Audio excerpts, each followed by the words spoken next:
Deputy commissioner Sanghar Nisar Ahmad Memon ने ज़िली अफसरान के साथ मिलकर डिप्टी कमिश्नर ऑफिस के सामने पौधा लगाकर शजरकारी मुहिम का आगाज किया। इस मौका पर डिप्टी कमिश्नर सांगड़ का कहना था कि इस साल 2.5 लाख से ज्यादा पौधे लगाए जाएंगे और मुख्तलिफ डिपार्टमेंट के साथ साथ एजुकेशन डिपार्टमेंट में भी पौधे लगाए जाएंगे और पौधों की हिफाजत भी की जाएगी। जो हमने शजरकारी स्प्रिंग शजरकारी मुहिम का इफ्तिताह किया है, जो हम इससे पहले जो हमने शजरकारी मुहिम का इफ्तिताह किया था उसमें हमारा टारगेट 1.5 लाख था, तो हमने 2.25 लाख अचीव किया। आज जो हमारा जो टारगेट है तकरीबन 2.5 लाख है, तो इंशाल्लाह ये जो हमारा टारगेट दर्शाएंगे 2.5 लाख, इससे भी ज़्यादा हम अचीव करेंगे।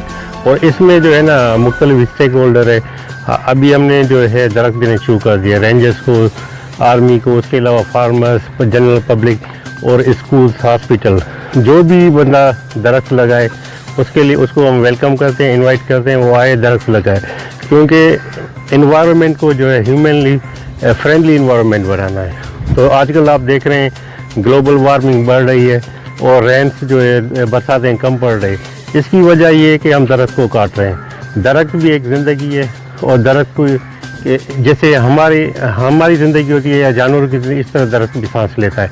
तो दरख्त जो है दिन के टाइम पे कार्बन डाइऑक्साइड लेता है और जो हम निकालते हैं गाड़ियों में से मुख्तलिफ पोल्यूशन होती है उसको वो एब्जॉर्ब करता है और उसके बदले हमें क्या देता है, ऑक्सीजन देता है, और ऑक्सीजन वो जो है हम सांस लेने में इस्तेमाल करते हैं। तो जहाँ जहाँ दरख्त होंगे वहाँ अच्छी बरसात होगी और दूसरा ग्लोबल वार्मिंग जो है, गर्मी और मौसमियात के जितने भी असरात है वो कम होंगे। तो डिप्टी कमिश्नर सांगड़ निसार अहमद मेमन का कहना था कि उन्होंने जिला भर में दफा 144 नाफिज कर दरख्तों की कटाई पर पाबंदी आयद कर दी गई है, लेकिन उसके बावजूद भी दरख्तों की कटाई जारी है, जिसकी जिम्मेदारी हद के SHO की है।